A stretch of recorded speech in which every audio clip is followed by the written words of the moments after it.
জানি আপনি টনিকে অনেক ভালোবাসেন। টনির মুখে আপনার নাম অনেক শুনেছি। আপনার মতো আমিও টনিকে অনেক ভালোবাসি। তাই শুধুমাত্র ওর কথা রাখার জন্য আজ আমি সব ছেড়ে দিয়ে এই গ্রামে চলে এসেছি। যদি যতদিন বাঁচবো এই অন্ধ মায়ের সেবা করে যেন বাকি জীবনটা কাটাতে পারি।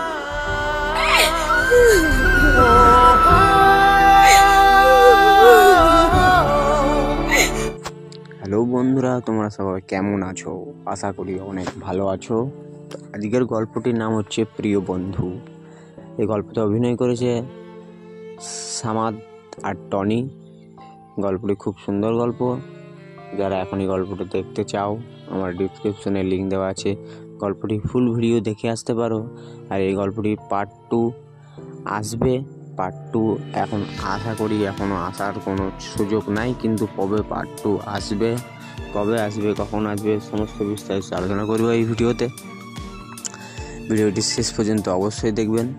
আর যারা আমার চ্যানেলে নতুন আছেন তারা সাবস্ক্রাইব করে রাখবেন, যাতে নেক্সট ভিডিও যেতে আপনার সাথে কাছে পৌঁছে যায়।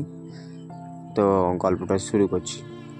গল্পটিতে দুজন খুব সুন্দর অভিনয় করেছে। তো সামাদ যে আছে, সামাদ টনিকে একদম নিজের জীবনের থেকে অনেক বেশি ভালোবাসত।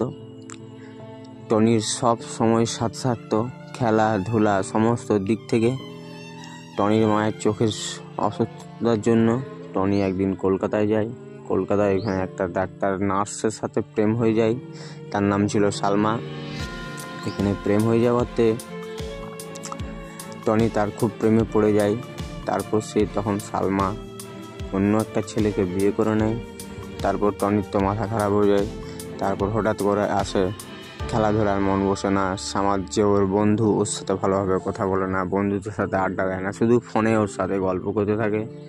গল্প করতে করতে হঠাৎ করে দেখা যায় যে টনি একদিন গলায় ফাঁসি নিয়ে মারা যায়। তারপর তো সামাদের তো মাথা খারাপ যে ভাই টনি ভাইয়ের কি হয়ে গেল, যে টনি ভাই খেলাধুলা করতো, খেলা নিয়ে সবসময় পড়ে থাকতো, খেলা আমাদের একটা ভবিষ্যৎ ছিল, অনেক কিছু ব্যাপার ছিল। এ সমস্ত দিক থেকে ভাবতে ভাবতে হঠাৎ করে দেখা যায় যে টনি মারা যায়। দৌড়ে গিয়ে যায়, দেখে যে টনি মরে পড়ে আছে। সব ওর মা বোন সবাই কাঁদছে, কান্নাকাটি, গ্রামের লোকজন সব কান্নাকাটি। টনির তো সামাদ তো মাথা খারাপ হয়ে যায় দেখে, মনে মনে চিন্তা করতে থাকে যে টনি ভাই তুই কি করলি, তোর অসুবিধা ছিল, তোর কষ্ট ছিল, আমাকে তুই বল, তুই কি করলি, এরকম কেন করলি, কি কারণে করলি। ও তো কিছু খুঁজেই পায় না।